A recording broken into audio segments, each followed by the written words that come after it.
अस्सलाम वालेकुम viewers, rich Pakistan का नया एपिसोड लिए मैं हूं आपका मेज़बान अब्दुर्रहमान। आज हम डिस्कस करेंगे आपके साथ ओवरसीज पाकिस्तानियों की जानब से भेजे जाने वाली रकूम में 9.5% का इजाफा हुआ है और ये 5 माह में बढ़कर 16 अरब 10 करोड़ डॉलर्स हो गई हैं।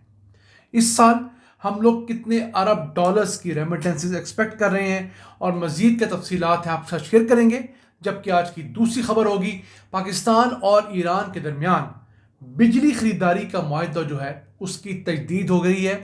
याद रखिएगा, हमारा जो मकरान डिवीज़न है जिसके अंदर ज़िला गवादर, तुर्बत और पंजगोर आते हैं, इन ज़िलों के अंदर पाकिस्तानी ग्रिड से बिजली कम जाती है, ईरान से बिजली ज़्यादा आती है, क्योंकि उस इलाके में ईरानी ग्रिड हमसे पहले का और हमसे ज़्यादा मजबूत है। इस खबर को आपसे डिस्कस करेंगे और बताएंगे कि ईरान से मिलने वाली बिजली हमें कितने रुपए यूनिट मिलती है। लेकिन पहले चलते हैं आज की सबसे अहम खबर की तरफ। ओवरसीज पाकिस्तानियों ने गुज़िश्ता 5 माह के दौरान पिछले साल की निस्बत 9.5% इजाफी रकूम भेजी हैं और ये बढ़कर 16 अरब 10 करोड़ डॉलर्स हो गई हैं। पिछले साल इन्हीं 5 माह में ये 14 अरब 80 करोड़ डॉलर्स थी, यानी कि 1 अरब 30 करोड़ डॉलर्स इन 5 माह के अंदर जुलाई से लेकर नवंबर तक ओवरसीज पाकिस्तानियों ने इजाफी भेजे हैं। इसके बाद उम्मीद यह है कि इस मालिकी साल में हमें ओवरसीज पाकिस्तानियों से 41 अरब डॉलर से ज़ायद की रेमिटेंसेस एक्सपेक्टेड हैं, जो कि पिछले साल 38.3 अरब डॉलर्स की थी। ये तो होगी एक अच्छी खुशी की खबर, लेकिन उसके पैरेलल एक फिक्रमंदी की खबर भी है कि नवंबर की हमारी रेमिटेंसेस जो हैं वो अक्टूबर की निस्बत कम हुई हैं। नवंबर में ओवरसीज पाकिस्तानियों ने 3 अरब 20 करोड़ डॉलर्स भेजे हैं, जबकि अक्टूबर में 3 अरब 42 करोड़ डॉलर्स भेजे थे। 220 मिलियन डॉलर्स एक महीने में कम होना अच्छी खासी रकम है, इसको ज़रूर प्रोब किया जाना चाहिए। अब सबसे ज़्यादा पैसे हमें सऊदीया से आते हैं। इन 5 माह में 3 अरब 90 करोड़ डॉलर्स आए। दूसरे नंबर पे आता है यूएई, जहाँ से हमें 3 अरब 30 करोड़ डॉलर्स आए। तीसरे नंबर पे आता है यूके, जहाँ से हमें 2 अरब 30 करोड़ डॉलर्स आए। और अगर अमेरिका बहादुर की बात करें तो वहाँ से 1 अरब 30 करोड़ डॉलर्स आए। यूरोप, अमेरिका, यूके से पैसे कम क्यों आते हैं? वहाँ पर लोगों को नेशनलिटी मिल जाती है, लोग फैमिली वहाँ ले जाते हैं, वहाँ इन्वेस्टमेंट्स करते हैं। अरब ममालिक में उस बड़े लेवल पर ये थोर मैसर नहीं। इस वजह से सिर्फ सऊदीया और यूएई 2 मुल्कों से आने वाली रेमिटेंसेस मुल्क में आने वाली टोटल रेमिटेंसेस का 45% हो गई हैं। ये पिछले साल 44% थी। इसके साथ साथ पाकिस्तान ने यह भी किया है कि जो बैंकों की तादाद है वो भी फाइनेंशियल इंस्टीट्यूशन की तादाद जो पहले रेमिटेंसेस लाती थी वो बढ़ गई है। 2009 में ये तादाद सिर्फ 25 थी, अब 50 के करीब मुख्तलिफ बैंक ऐसे हैं, इंस्टीट्यूशन ऐसे हैं जो रेमिटेंसेस लाते हैं, जिसमें आम बैंक भी हैं जो सूदी बैंक हैं, इस्लामिक बैंक भी हैं, माइक्रो फाइनेंस के बैंक भी हैं और मनी एक्सचेंज कंपनीज भी शामिल हैं। इसके अलावा इलेक्ट्रॉनिक मनी ट्रांसफ़र के इंस्टीट्यूशंस हैं जैसे सदा पे है। इस तरह के जो मुख्तलिफ पेमेंट के मॉड्यूल्स हैं पाकिस्तान में, वो पहले 45 से अब 400 हो गए हैं। इस वजह से भी पहले से ज़्यादा रेमिटेंसेस आई हैं। लेकिन हमारा जो तजारती खसारा है वो भी पिछले 5 महीनों के अंदर, जैसे कि हम आज की सुबह की वीडियो बता चुके हैं, तकरीबन कोई 4.5 अरब डॉलर्स तक बढ़ चुका है। 5 माह का टोटल तजारती खसारा जो है वो 15 अरब 46 करोड़ डॉलर्स है। रेमिटेंसेस कितनी आई? 16 अरब 10 करोड़ डॉलर्स। हमें पैसे बचे कितने? 640 मिलियन डॉलर्स। चलें, हमने जो तजारत से खसारा किया वो तो पूरा हो गया, लेकिन जो 32 अरब डॉलर्स हमने एक साल के अंदर इंटरनेशनल एजेंसीज का, बैंक्स का वापस करना है, वो अब हम कहाँ से करेंगे? और तो हमारे पास पैसे कमाने का बड़ा सोर्स रहा ही नहीं। एक एक्सपोर्ट्स हैं जो बदकिस्मती से इन 5 महीनों के अंदर गिरी हैं, दूसरी रेमिटेंसेस हैं वो ज़रूर बढ़ी हैं, लेकिन उतनी बड़ी जितनी पिछले साल बढ़ी थी। तो ये 32 अरब डॉलर्स हैं, ये एक इतना बड़ा फ़र्क है जिसे कूप अप करना एक वाकई जुए शीर ले जाने के मुतरादिफ होगा।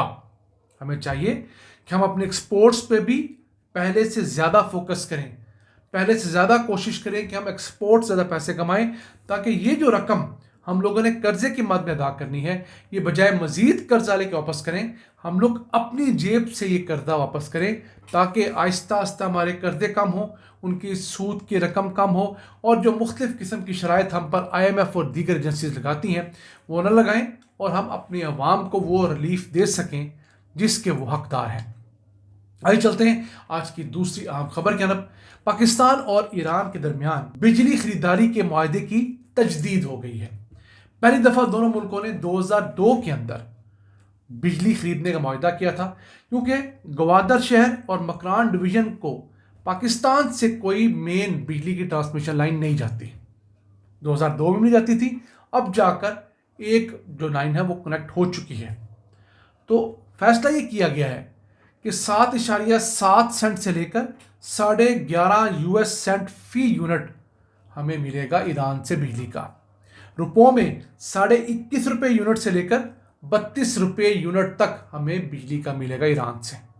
ہم لوگ 100 میگا واٹ بجلی لیتے ہیں ایران سے اوسطاً، سالانہ پچھلے سال ہم لوگوں نے 18 ملین بجلی کے یونٹس لیے تھے، 1.80 کروڑ یونٹ، تو فی یونٹ ہمیں 27 روپے کا کاسٹ کیا تھا۔ یہ رقم پاکستان میں RLNG جو بڑا مہنگا سورس ہے اس سے پیدا ہونے والی بجلی سے بھی زیادہ ہے، جو امپورٹڈ کوئلے سے ہم بجلی پیدا کرتے ہیں اس سے بھی یہ لاگت زیادہ ہے۔ تو یاد رکھیے گا ایران سے ہمیں کوئی سستی بجلی نہیں مل رہی۔ اب 180 ملین یونٹس کا ہم لوگوں نے کوئی 48 کروڑ 60 لاکھ روپے پچھلے سال بل دیا تھا۔ فرق صرف یہ ہے کہ کیونکہ ہمارے وہ اضلاع جو ایران کے قریب ہیں اور ایران کا ٹرانسمیشن نیٹ ورک ان کے ساتھ اٹیچ ہوتا ہے، وہاں سے بجلی پہنچانا آسان ہے، درمیان میں لائن لاسز کم ہے، تو ہم لوگ وہاں سے ان کو بجلی دے دیتے ہیں۔ اور یہ کوئی تھوڑے لوگ نہیں ہیں، مکران ڈویژن کی تقریباً 15 لاکھ کی آبادی ہے، ساری بجلی کے ساتھ کنیکٹڈ تو نہیں ہے لیکن اس کا بڑا حصہ بجلی کے ساتھ کنیکٹڈ ہے، 50 سے 60% تک، تو ان کو ایران سے بجلی ملتی ہے، ہم سے نہیں ہے۔